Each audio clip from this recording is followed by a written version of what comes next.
if you're like me, you're probably looking around at the state of things being like, how did we even get here? One way to answer that question is by looking into the rise of propaganda and the fall of public trust. Let's talk about it.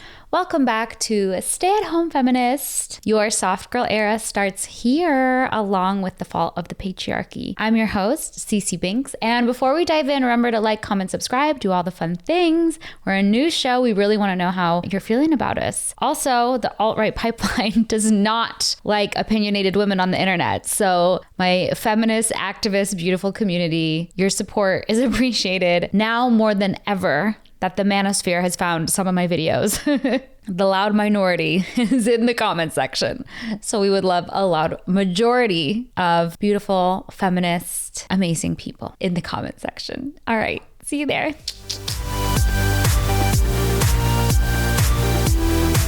Like most problems in the United States, it all starts with Ronald Reagan. I mean, most problems go back way before Ronald Reagan, but you know what I mean. Essentially, Ronald Reagan killed news fairness, which snowballed into biased media, which has snowballed into the alt-right pipeline. Let's get into it. So to set the stage, I got to take you back to 1987, and we'll be talking about 1987 all the way until today. So hang on, double speed this, listen up, because I think it's important now in this moment in time more than ever to trace how President Ronald Reagan's repeal of the Fairness Doctrine set the stage for today's opinion-driven, hyper-partisan media environment. I want to explore how this media shift enabled the rise of outlets such as Fox News, how it paved the way for Trump's fake news rhetoric, and how it created the perfect storm for the alt-right pipeline to radicalize people online today. So let's get into why Ronald Reagan decided to kill the Fairness Doctrine and what that even was, and how that has set off a media meltdown that led us straight to the alt-right pipeline. I want to unpack how we got here and what we can do about it. So what was the Fairness Doctrine? You probably haven't heard about it. This seems to be a very important part of history that doesn't really get included when looking back on the years. The Fairness Doctrine was introduced in 1949 by the FCC. Essentially, it required broadcasters to cover controversial issues with fairness. And here, fairness means providing opposing viewpoints. The Fairness Doctrine essentially required broadcasters to present controversial issues in a balanced and in a fair way. This really created a threshold for fact-based standards in journalism. The cultural norm in news, while the Fairness Doctrine was around, was balanced political commentary, public interest obligations, and equal airtime. By equal airtime, I mean giving equal airtime to opposing views, opposing sides of an issue, especially a controversial issue. Why did this matter? Why did the FCC think we needed it in the first place, and what was the point? Well, for starters, it prevented media monopolies from spinning stories to fit their agenda. I think you're probably thinking of some media monopolies as I've said that. You're like, okay, I see that. But it also helped keep extremist ideas, fringe ideas, conspiracy theories, and rapid opinion corners from overtaking the public square. So it was working really well until it was overturned. The Fairness Doctrine was officially removed in 1987 under Reagan-appointed FCC officials. Reagan cited free market principles for one of the reasons he removed it, and it was essentially framed as a free speech victory, but it devastated broadcast journalism's backbone. I think now would be a good time to draw a parallel to some of the free speech victories. I don't think they're victories, but they're being claimed as victories that have happened since Trump's taken office, like removal of hate speech guidelines and things like that on Facebook and X. This has paved the way for unchecked opinions in news media. And looking back now, it's pretty obvious to me from my vantage point that this was never about fair markets, and it was hardly about free speech. It was about controlling people. After the Fairness Doctrine was repealed, op-ed chaos and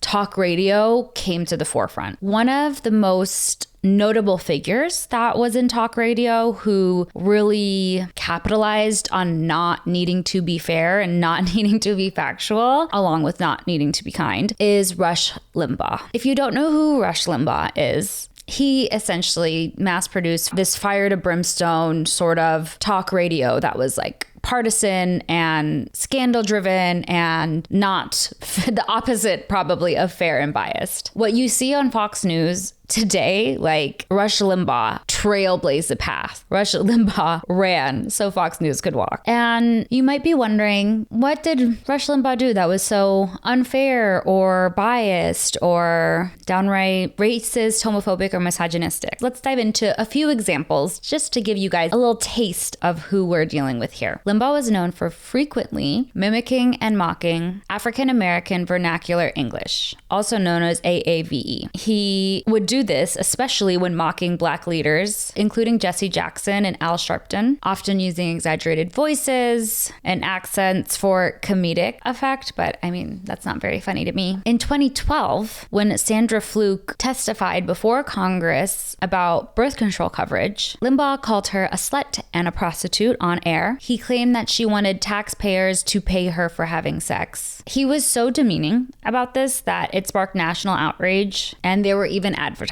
boycotts. Rush Limbaugh described feminism as a way for unattractive women to gain power. He mocked sexual assault, saying that consent was a liberal trick. And he ridiculed discussions about campus SA by saying things like, no means yes if you know how to spot it. During the height of the AIDS epidemic, Limbaugh ran a segment called The AIDS Update, where he mocked people dying from the virus. He later pulled that content after a backlash, but he never apologized for it. He also was, surprise to no one, super anti-marriage equality and made tons of jokes and horrible homophobic remarks, implying that gay people were unnatural or immoral, that they shouldn't get married, da da da da. And he regularly grouped LGBTQ plus rights with perversion, implying that the queer community were threats to children and societal stability as a whole. So that's Rush Limbaugh. That's just one person who came out of not having journalistic standards. I understand the irony of me, a liberal, radical feminist, not sharing biased opinions on my podcast right now with you. I get the irony. So sure, but I didn't create the situation we're in. I'm trying to create some balance in there. The alt-right pipeline is seemingly taking over the internet and our country.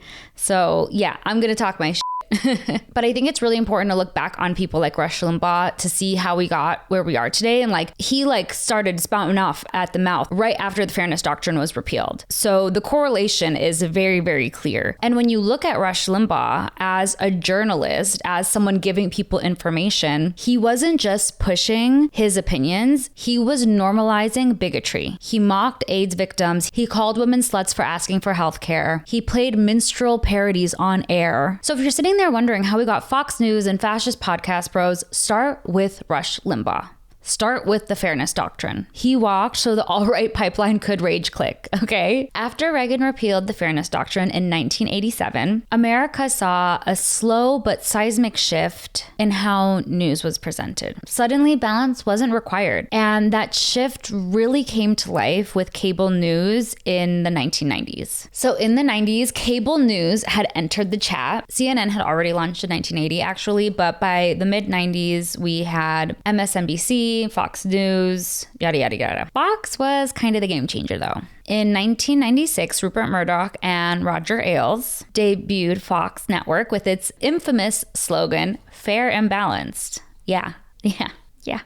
Yes, that is the same Fox News who later argued in court that they shouldn't be taken as factual reporters. It's so painfully ironic. But it's clear to see how the repeal of the Fairness Doctrine led to opinion-based news like Fox News. It's not a coincidence. It's a blueprint. It's not a bug. It's a feature. Once on air, Fox News pioneered a whole new media format. One you might call infotainment with an agenda. They didn't just report the news, they performed it. The tone was urgent, the music's dramatic, and everything is breaking news. If you watch Fox News, not much has changed. If anything, they've perfected that setup they got going on. Instead of giving viewers facts, Fox News, since its inception, has relied on outrage and opinion, all while calling it journalism. This has allowed Fox to push conservative talking points under the guise of news, and they pioneered this sort of blur between news and commentary by always having hard-hitting breaking news that had a clear bias. It also allowed them to avoid presenting alternate viewpoints, which the Fairness Doctrine would have required, but the The third and maybe most dangerous thing this all allowed Fox to do since the 90s, mind you, it's been decades, is to help Fox News create ideological loyalty, which has helped them turn viewers into voters. And with hosts like Bill O'Reilly, Tucker Carlson, Sean Hannity, Fox kind of created these like news anchors who were more than news anchors. They were celebrities and they became gatekeepers of conservative populism. By the mid-2000s, Fox had become the most watched news channel. So after about a decade of being around, Fox was the most watched news channel. And one of the reasons I'm talking so much about Fox News in relation to the fairness doctrine isn't just because I think Fox News is to blame for a lot of the radicalism in the US, because I do really believe that. And I think Fox News is a prime example of why the fairness doctrine should be a thing, and it should be reinstated, honestly. But one of the reasons I think Fox News is an interesting case study on this is because there was a lawsuit. I think this was like in 2003, 2004. Dominion sued Fox for allowing election falsehoods to be proliferated unchecked. And Fox settled for almost $800 million.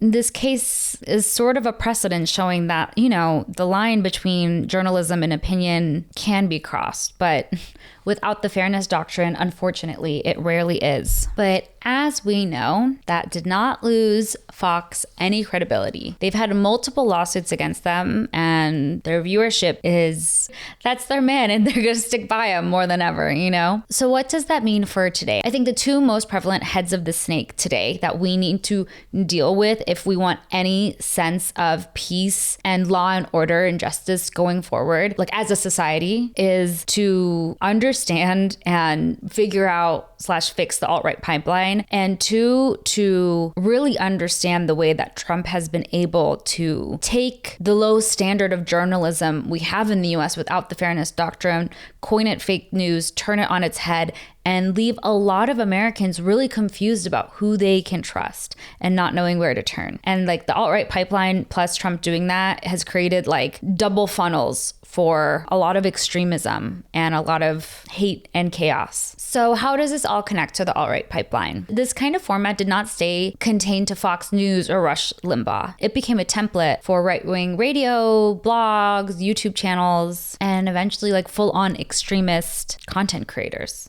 who are very popular today. It really laid the groundwork for conspiracy culture. Like, think about how mainstream QAnon is, for example. It also laid the groundwork for like hyper partisan content farms on social media. If you know, you know, if you've like stumbled into that or know someone who has, like, you know, like flat earthers, for example. And of course, for podcasters, but not, I don't claim them, for podcasters and influencers who can say wild things and then hide behind free speech when called out on saying hateful things or spreading misinformation. This Fox formula taught future bad actors that they don't need to be factual. They do not need to be accurate. They just need to be angry, confident, and repetitive. If you scream fake news loud enough, your audience will follow you, or at the very least, be very confused about what science actually is and what news actually is. The alt-right pipeline is out of control, and it's radicalizing even the most normal people. And it's a spectrum. You know, I always think of it as like the beginning of the pipeline and the end of the pipeline. The end of the pipeline is someone who is going to write a manifesto citing our president and unalive female politician that he doesn't agree with. Real thing that has happened, by the way. That's maybe one example of this extreme side, or like the type of person who's gonna shoot up a synagogue or a mosque, or you know what I'm saying. And then like the early part of the pipeline are people who, you know, maybe always leaned a little liberal, but they're really into working out and crypto. And now all of a sudden, conservative ideals are making sense. And maybe they're not going to wear a MAGA hat, and maybe they're not even going to vote for Trump, but they wouldn't vote for Kamala because she just didn't have enough work history that was relevant, even though she had worked in all three branches of government.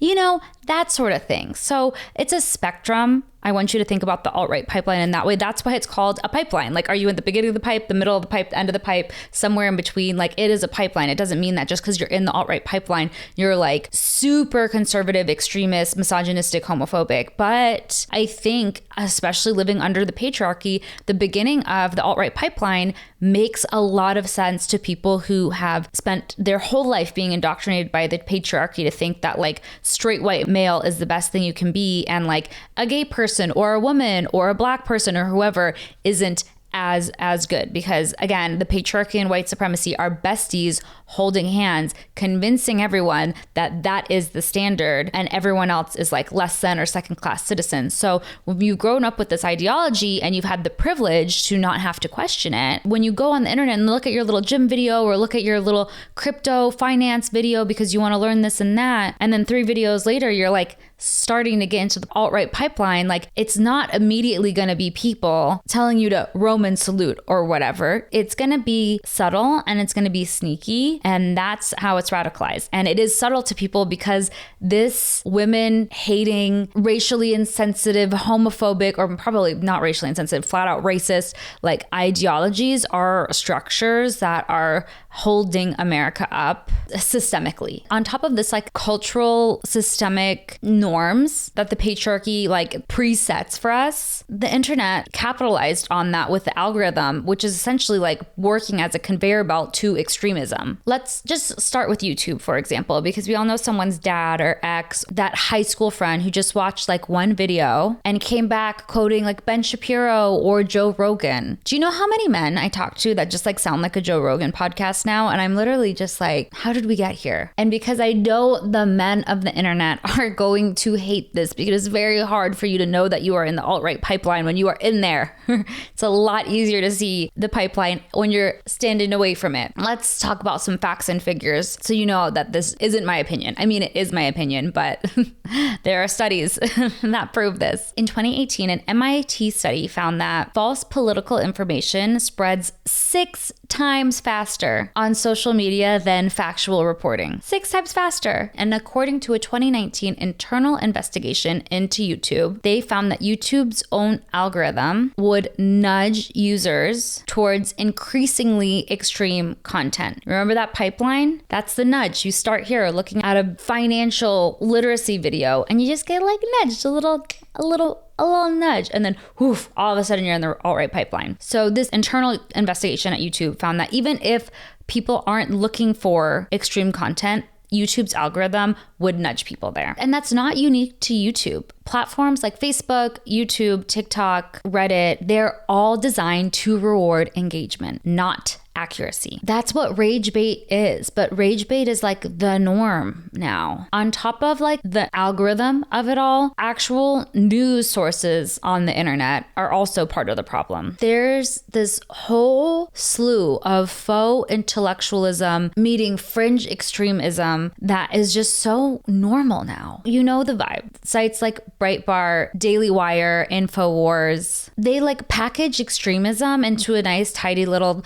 Times New Roman font and call it common sense. They make it seem like it's not this extreme fringe opinion. And Breitbart, Daily News, InfoWars, for example, those 3 are good ones to point to. They're all tools of resentment-based propaganda. And that is running news right now and how so many people get their news. InfoWars, Alex Jones from InfoWars was notoriously known for having to pay $1.5 billion with a B dollars over lies he created about Sandy Hook. Even though these horrible claims he made about Sandy Hook were proven not to be true and he lost in court and like had to pay because of it, he still has such a loyal fan base. Breitbart, which was once labeled the platform for the alt-right by its own editor, was a key recruiter and legitimator for white nationalist rhetoric during Trump's 2016 campaign. These aren't news outlets. They're grievance machines. They don't inform, they inflame. This pipeline isn't about research. It isn't about information. It isn't about reason. It's about frustration. It's about hate. It's about fear. It's about outrage. They are masters at knowing how to hijack your habits, your thoughts, and ride your fears straight into extremism. And the scariest part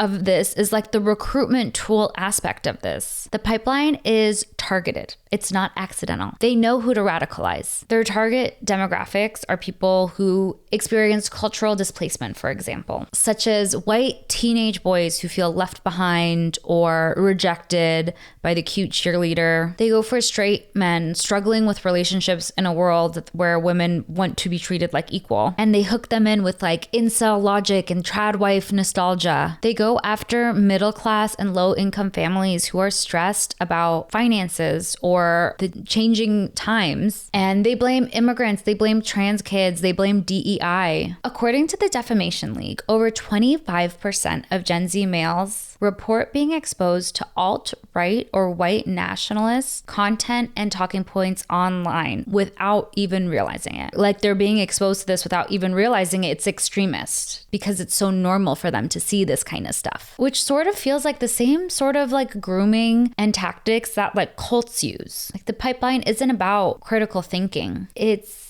about emotional hijacking. And like, why is our internet working like an extremist cult member? And this mass radicalization has real life consequences on a micro level and on a macro level. So like within interpersonal relationships, aka that's why men are so lonely in their own little male loneliness epidemic, but also on a very violent macro level. Oftentimes, mass shooters are inspired by online forums. From the Buffalo grocery store shooting to Christchurch, manifestos and live streams show direct links to extremist subcultures. Insurrectionist content is now normalized. Over 1/3 of Republicans now believe that political violence may be necessary. This is according to a 2024 Public Religion Research Institute study. Feel free to look it up yourself. And as we've seen time and time again, we can see this radicalization in real life through real world violence. The FBI has cited domestic violent extremism as one of the greatest threats to U.S. national security. And as you may have guessed it, many of these perpetrators have been radicalized through online right-wing ecosystems. There's also a rise of the incels. I mean, Brian Koberger, seemingly for no reason other than being a loner who was rejected by popular girls in high school, while getting his PhD in criminology, went to a college house and murdered 3 women and one of their boyfriends. Like, because why? Because he's an incel? And the craziest, I mean, I'm not going to get inside the mind of a mass murder. But one of the craziest things about that is that incels claim him. And all over the internet, there were so many forums like cheering him on for doing this, saying like, oh yeah, I hope he's an incel so then society will know to take us seriously, and like saying horrible things about his victims and going after the roommates and friends of victims like through DMs online and like trolling them because like on some incel shit. Like, it's crazy. How did we get here?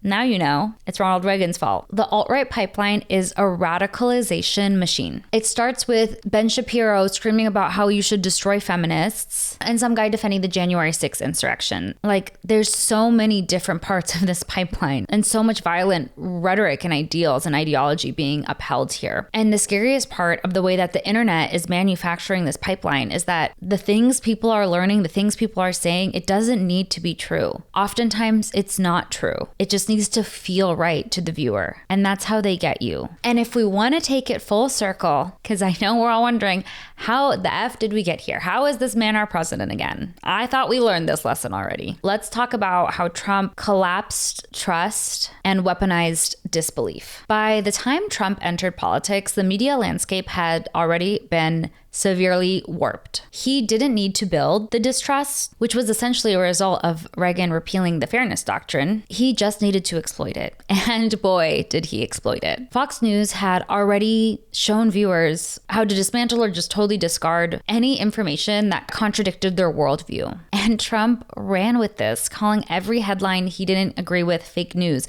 calling serious allegations against him fake news, and dismissing entire institutions in a tweet. With no fairness doctrine to hold networks accountable, the bar is so low, and opinions are now masquerading as journalism. And audience often don't know the difference. I really feel like the repeal of the fairness doctrine turned news into just loud opinions. Fox News cashed in on it and trade millions of people to trust their feelings over actual facts. And they kind of made it cool, masculine, I don't know what, to be extremely biased and unwavering in your worldview, even if the science, the facts, the whatever don't add up. And now that playbook has been picked up by podcast bros, by TikTok red pillars, and by a former president who became our current president, who thinks CNN is a hate group. And here we are. Welcome to the misinformation machine. Trump popularized fake news early into his presidency, even while he was running in 2016. And he intentionally cast doubt on every outlet he thought was unfavorable to him. We've seen it time and time again with CNN, New York Times, MSNBC,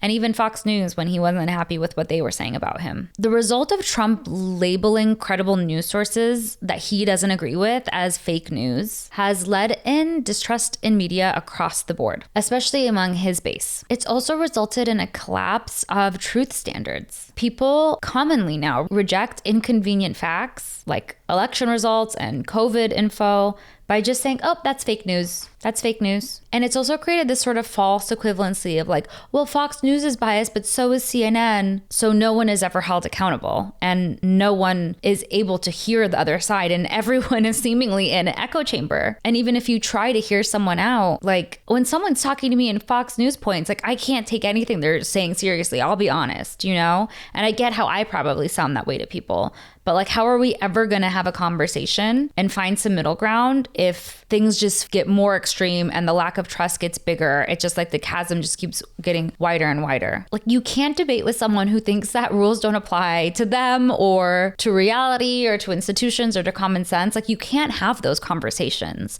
And that, I think, is the most detrimental thing that Trump has done to this country. He's turned neighbors against each other. He's turned families against each other. And the public trust in news is in decline. A 2025 Pew Research report found that trust in national news was at historic lows. 35% of people reported they somewhat trust the news. And it's had a real world impact. We've seen voter behavior and election outcomes driven off misinformation. We've seen news deserts grow. Local news is dying, leaving news to more opinion-based people who don't have that credibility. And it's just so wild to me that right now we aren't disagreeing about our beliefs, our opinions. We're disagreeing as Americans about what facts are. Like we can't even agree on what is factual and what isn't. So yeah, I mean, I don't really know where we go from here. I would love the fairness doctrine of it all to just be like public knowledge. And I think it's very reasonable as citizens of this country that we ask for it back. Like, can you imagine a world where we had bipartisan, fair news that showed both sides of controversial issues? Like, I really, really feel like that would change everything. And I almost feel like there's no path forward without that for America. Like, we're just going to keep being pushed further and further apart and not able to understand each other if we just keep leaning further and further into opinion-based news. And now there's so many podcasts, there's so many places to get information, social media, not necessarily the news. So, you know, I think we would still have a lot of opinion-based news, like podcasters and TikTokers and YouTubers and whatnot. But like the actual journalists should be credible journalists who report on all of the facts of the situation, not just cherry picking what serves their bottom line or their interest or their political beliefs or whatever it is. So yeah, share this episode with a friend that you think would love to advocate for the fairness doctrine. I've never seen this be like a thing that politicians talk about or that people talk about. And I really just believe that if we could all like point to this as one thing that could help build a safer, better America for not just us, but like the future. It's going to take a lot of things, but this is one thing that I think would really be a game changer. So thanks for listening. I'm actually very passionate about the fairness doctrine, and I was very excited to do this episode and talk about it because I just really feel like this is something that really gets overlooked. And there's so many of us today just being like, how did we get here? And I think there are a lot of reasons of how we got here. And I think this is one of the reasons. Some things you can do in support of real news is to support trustworthy media, local public radio, things like that. Another thing you can do is diversify your media content. Check multiple sources. I feel like we learned this in school, and somewhere along the way, we just stopped checking multiple sources for things. Check multiple sources. I even sometimes just like check what Fox News is saying just to know, you know? If you have children, if you know youth, honestly, if you know boomer generation too, I guess this is an age limit, teach people you know media literacy. Learn about media literacy yourself and teach it to the people you care about, especially people who fixate on one sort of news outlet and don't know how to take in facts that don't set up that worldview that they might be having forced down their throats by certain news outlets. And this is something I can work on. I think this is something millennials and Gen Zs can work on so much, is like take it down a notch when it comes to sensational rage clicks or reposts or whatever. Verify before sharing. Thank you so much for listening to today's episode. I, again, was very excited to talk about this topic because I really believe so many of us want better and don't know where to start. And I used to be a grassroots organizer, so I am all about like community care and community organization and like partial solutions, essentially. As someone who worked in the nonprofit sector my whole career, like partial solutions is like the only way forward. And I think this is a path there. I also think right now, with the rise of misinformation and confusion, it's really oiled up the gears of fascism. And we're seeing that in the US. And I think one of the ways that is happening more than ever is with the United States' immigration policy. It's despicable and it's disgusting. And we are going to talk about that next week, and also a little bit about alligator Alcatraz, because if you haven't learned about that, you should definitely know what's happening there, because your tax dollars are going to these atrocities happening. Some might even call them, concentration camps. So join me next time. Thanks again for joining this time. I'll see you in a week. In the meantime, feel free to like and share this with your bestie, and follow me on TikTok or Instagram to get a little more insight if you're missing me throughout the week. Okay, have a good one. Bye.